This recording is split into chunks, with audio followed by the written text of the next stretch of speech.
Olá, hoje vamos estudar termodinâmica, estudo dos gases ideais, a parte 1. O que é um gás? Chamamos de gás o vapor de uma substância cuja temperatura esteja acima da temperatura crítica. E o que vem a ser a temperatura crítica? É a temperatura acima da qual um gás não pode ser liquefeito por um aumento de pressão. Então ele não pode voltar a ser líquido, né? Então isso é chamado de temperatura crítica. E cada substância tem a sua temperatura crítica. Aqui temos o hidrogênio, que é menos 240, o dióxido de carbono, 31 graus Celsius, temos o oxigênio, menos 120, temos o cloro, 144 graus Celsius, e temos a água, que a temperatura crítica dela está a 374 graus Celsius. Gás ideal ou gás perfeito, né? Então, as características de um gás ideal ou gás perfeito são as moléculas interagem entre si apenas nas colisões. Então, apenas nas colisões aqui que elas interagem entre si. O movimento é desordenado, tá? O movimento desordenado. As moléculas colidem elasticamente, não perdendo energia nas colisões. Então, a partir do ponto que elas se chocam aqui, elas não perdem energia. Então, isso aqui é uma das características de um gás perfeito, um gás ideal. E um dos experimentos aqui temos a contração, né, na diminuição da temperatura a contração e no aumento da temperatura a expansão. Na hora que as moléculas começam a se chocar, então há uma expansão. Se resfriar ela acontece então a compressão, ela vai comprimir. Transformações termodinâmicas ou transformações gasosas. Tá? Uma massa de gás com temperatura, volume e pressão estável encontra-se em estado de equilíbrio. Ao variar uma dessas grandezas, chamada grandeza de estado, o gás se organiza até alcançar o estado de equilíbrio. E quando um gás ele passa de um estado para outro, ocorre uma transformação termodinâmica, na qual pelo menos duas das variáveis de estado se modificam. E essas variáveis de estado são temperatura, volume e pressão. Então, temos as seguintes transformações termodinâmicas, chamadas de isotérmica, isobárica e isovolumétrica, que a gente vai ver agora em diante. Então, as transformações termodinâmicas, temos a isotérmica, né, que diz que a temperatura permanece constante, variando apenas o volume e a pressão. Ela foi dada pela lei de Boyle-Mariotti. Quando um gás sofre uma transformação termodinâmica, a variação da pressão ocorre de forma inversamente proporcional à mudança de volume. Então, quem fala assim, isotérmica, não aparece a temperatura na forma, aparece apenas a pressão e volume. Temos aqui, então, a pressão 1, dada em atm, que é a pressão atmosférica. Temos o volume 1, que é o volume inicial, né, dado em centímetros cúbicos, metros cúbicos, em litros, ml. Né? Temos a pressão 2 aqui, que é a pressão final. E temos o volume 2, que é o volume final. Então, esse aqui é chamada de isotérmica. Então, apareceu a palavrinha temperatura permanece constante, né? Então, ele não aparece aqui. Então, usa-se essa fórmula e a temperatura não aparece aqui na fórmula. Agora, temos a transformação isobárica. A pressão ela permanece constante, variando apenas o volume e a temperatura. Então, vamos falar assim, isobárica, na fórmula que não aparece então a pressão, aparece somente o volume e temperatura. Ela foi dada pela lei de Charles, né, e Gay-Lussac, que diz que a razão entre o volume e a temperatura absoluta de uma determinada massa de um gás durante uma transformação isobárica é constante. Então, a fórmula da isobárica diz que a pressão permanece constante, então a pressão não aparece na fórmula. E temos aqui a temperatura. Então, a temperatura aqui a gente tem que lembrar que é a temperatura absoluta. Se a temperatura é dada em Kelvin e não em Celsius.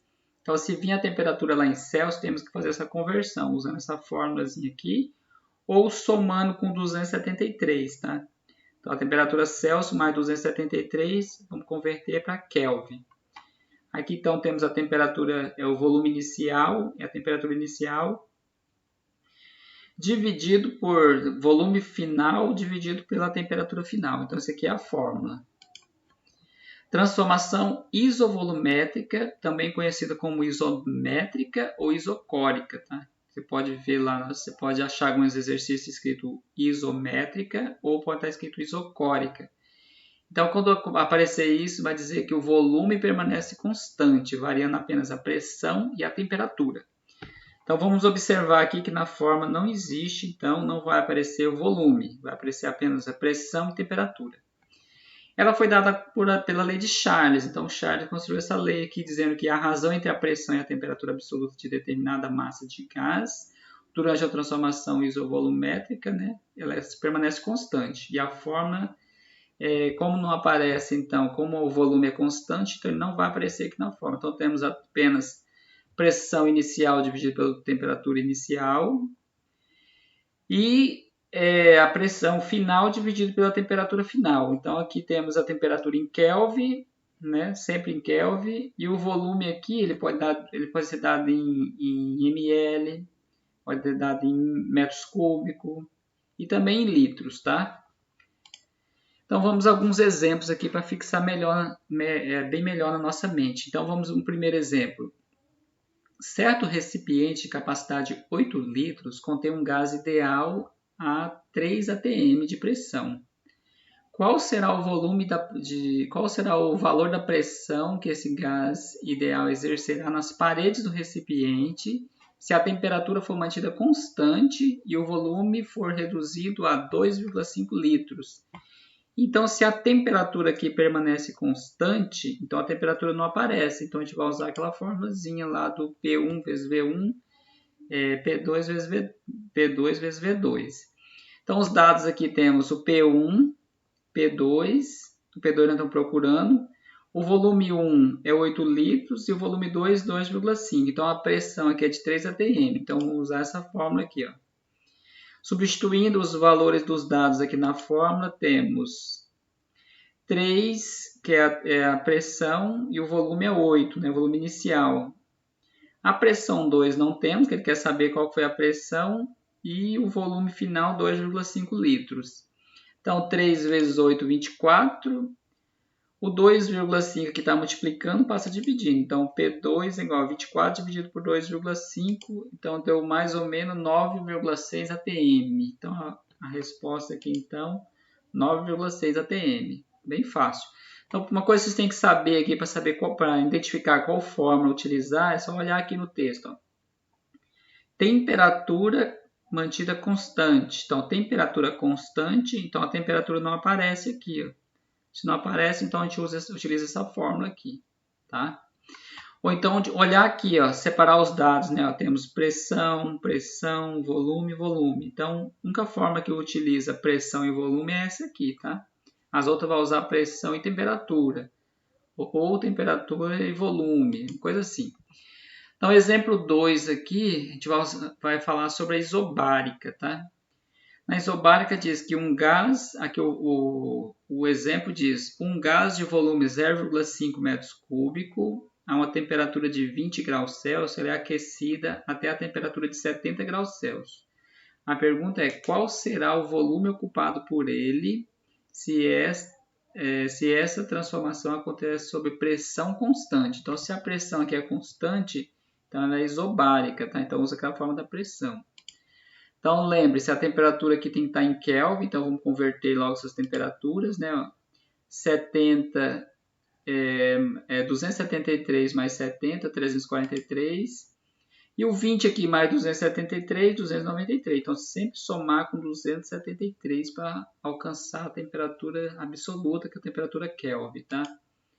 Então, os dados aqui já temos, tá? O volume inicial 0,5, volume 2, que é o volume final, não temos. A temperatura inicial 293 e a temperatura final 343. Então, utilizamos essa fórmula aqui, que é a fórmula da isobárica, tá? Transformação termodinâmica isobárica.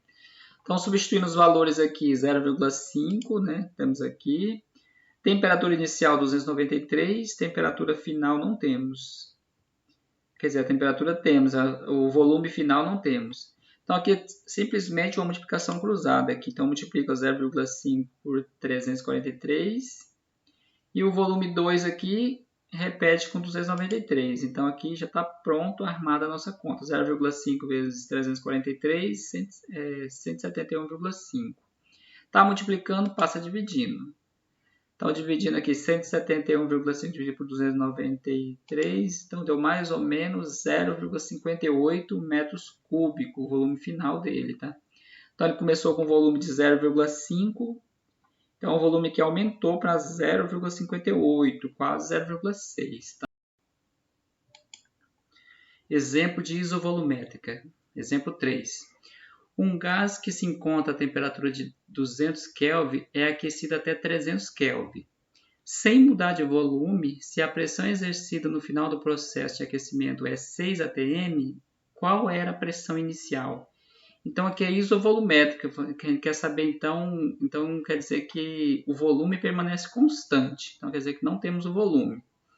Então, coletando os dados aqui, temos pressão 1, não temos, pressão 2, 6 atm, a temperatura que já veio pronta, né? Então 200 Kelvin não precisa mexer, e a temperatura final, 300 Kelvin, também já veio pronta, não precisa mexer, já veio convertida, tá? Do jeito que a gente queria. Então, temos aqui P1 sobre T1, P2 sobre T2. Então, a pressão inicial dividido pela temperatura inicial, pressão final dividido pela temperatura final. Então, colocando os dados aqui, temos P1 sobre 200, 6 sobre 300. Agora, multiplica, faz a multiplicação cruzada aqui, né?